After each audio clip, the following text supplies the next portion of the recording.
quien se ha referido por un lado al Ministerio de Seguridad, que entra en funciones a partir del próximo 1 de abril, con Luis Cordero como el futuro ministro, y por otro lado además particularmente se ha referido a la declaración que el presidente Gabriel Boric ha realizado ante el fiscal Patricio Cooper como imputado en el caso por la fallida compra de la casa del presidente Salvador Allende, una diligencia voluntaria que se inscribe en la permanente disposición, dicen, del presidente de la República a prestar colaboración necesaria con la investigación de la Fiscalía. Es parte de lo que han dicho desde Presidencia. El mandatario declaró este viernes ante el fiscal regional de Coquimbo como imputado en esta investigación. Por cerca de una hora aproximadamente se extendió esta declaración. Fue pocos minutos después de las 10 que la Dirección de Comunicaciones de la Presidencia difundió este comunicado en donde informaban que el mandatario realizó esta declaración voluntaria, donde estuvieron presentes el presidente Boric, el abogado del mandatario y el fiscal Patricio Cooper y el fiscal Eduardo Yáñez. Ahora sí estamos con Daniel Tirz. Dani, ahora te escuchamos para que nos entregue allí detalles, por un lado, de esta declaración del presidente Boric ante el fiscal Patricio Cooper, todo esto en el marco de la fallida compra-venta de la casa del presidente Allende, y cuáles han sido también las declaraciones que ha habido por parte de la ministra. ¿Qué tal?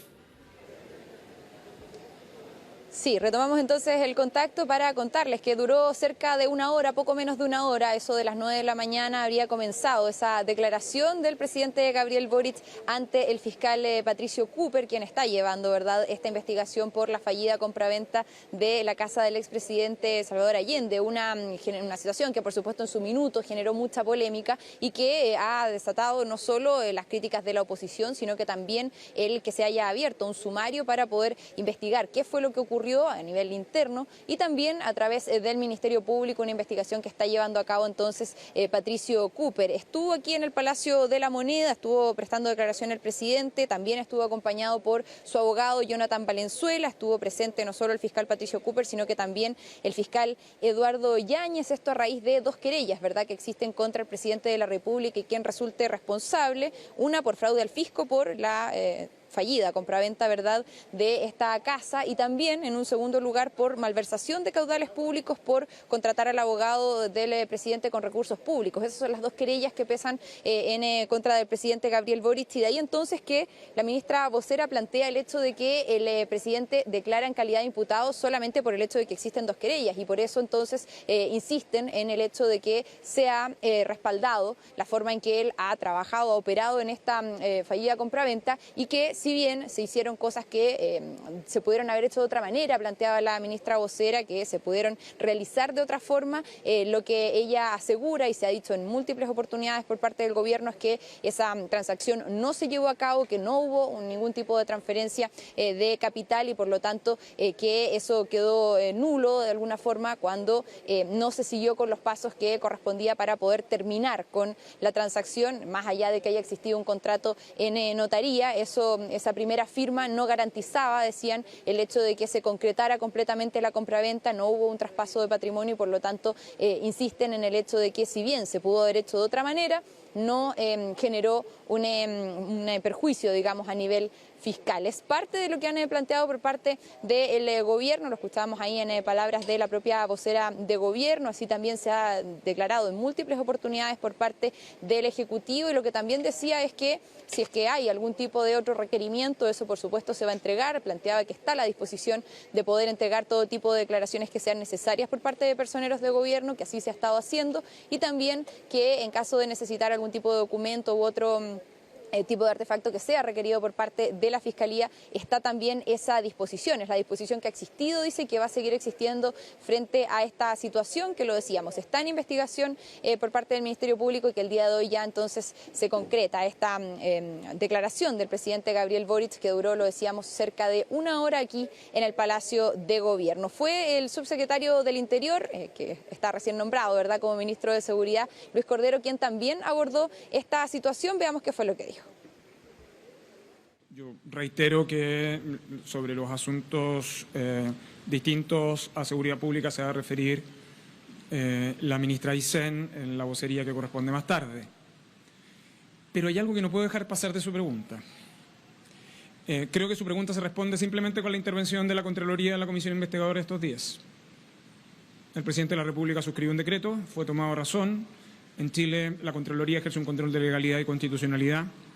La Contralora explicó la forma y modo en que se ejecuta eso. Dicho de otro modo, la Contraloría explicó por qué el presidente actuó de conformidad a la Constitución y la ley. Sobre las opiniones políticas que se puedan tener, a mí me parece que son legítimas, pero dado que usted ha ocupado la expresión negligencia, y negligencia en el derecho tiene un significado muy preciso, tengo que hacerme cargo explícitamente de eso. Una declaración ahí finalmente voluntaria, Dani, donde él se le había invitado a entregar esta declaración, donde me queda una duda y estaba fijada para la jornada de ayer, ¿no? Finalmente se postergó. ¿Se conoció por la razón de la postergación de esta declaración?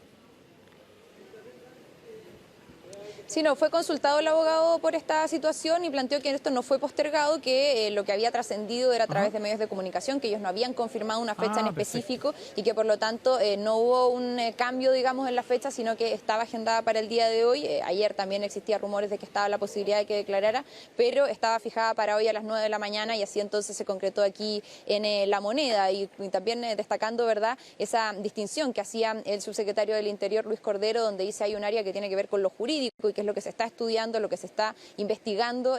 por parte del Ministerio Público, por parte del fiscal Patricio Cooper, y por otro lado son las críticas políticas a la gestión, a la forma en que se realizó esto, y que por supuesto eso es legítimo, decía, es posible de realizar por parte de algún personero del mundo político, pero que va más allá, ¿verdad?, de lo que tiene que ver con la investigación propiamente tal y por la cual el presidente Gabriel Boric hoy día prestó declaración.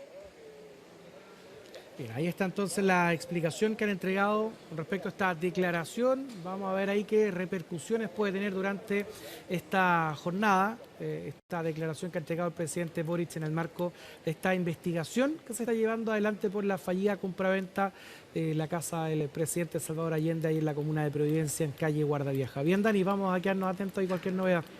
Que tenga buen día. Buen día.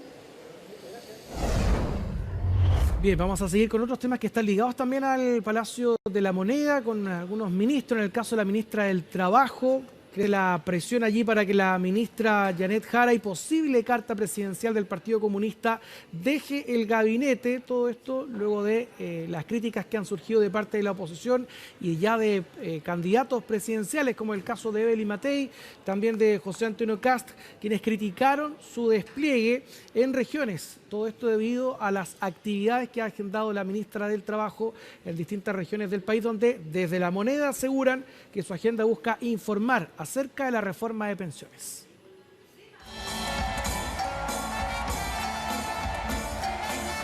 Desde la promulgación de la reforma de pensiones con baile incluido, la agenda de la ministra del Trabajo, Janet Jara, ha sido intensa. Las reuniones y encuentros en Santiago se han extendido incluso ahora en regiones. Este jueves viajó hasta Concepción, donde lideró un conversatorio para explicar los detalles del cambio al sistema, mismo objetivo que la llevará este sábado a Copiapó. La importancia de que las autoridades en terreno explicando tanto cómo se han dado los procesos políticos para llegar a una reforma de estas características, como por otro lado cuáles son los beneficios y los alcances que la reforma tiene. Pero en medio de definiciones presidenciales y con su nombre siendo alternativa como carta del Partido Comunista, han surgido suspicacias especialmente en la oposición, desde donde califican su despliegue como una campaña encubierta. Si es honesta con los chilenos, si es justa, lo que debe hacer es renunciar al gobierno, dejar de utilizar los recursos del Estado en una precampaña electoral y salir con sus recursos propios. La ministra Jara está en un descarado intento de ser nominada candidata presidencial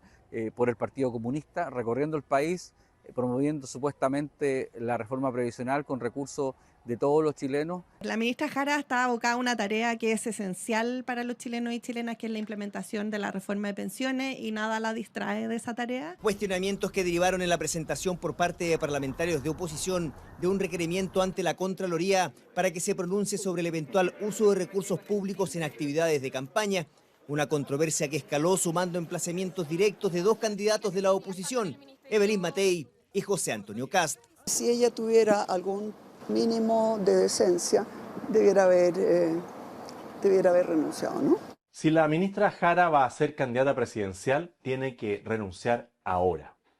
Esto no es un tema de decencia o de ética, es un problema de corrupción. Efectivamente vamos a hacer una gira junto con el ministro Marcel para informar a todo el país, pero no está lo que algunos han denominado gira. Sobre lo que diga la candidata Tey no tengo ningún comentario que hacer. Palabras con que la ministra Janet Jara intentó poner fin al cruce de declaraciones, pues poco antes en una entrevista radial ironizó sobre la preocupación de la candidata por su visita a Concepción. Pero no solo en la oposición existe inquietud, también en el oficialismo, donde vivieron hace poco la salida del gabinete de Carolina Toá, quien asumió el desafío presidencial. Toda autoridad de gobierno que tenga la ambición de ser candidato o candidata tiene el deber ético y político de renunciar para que no se preste esto para malas interpretaciones. Siendo designada como precandidata, ella debería dar un paso al costado, pero mientras eso no ocurra, ella es libre de poder desarrollar todas las acciones que estime pertinente para dar a conocer una reforma que va a marcar los próximos 30 años en nuestro país. Posturas que son el reflejo de la cada vez mayor presión que existe sobre la ministra del Trabajo, Janet Jara, más aún tras el protagonismo que ha alcanzado luego de la promulgación de la reforma de pensiones, para que tome una decisión final sobre su posible nominación como candidata presidencial del Partido Comunista.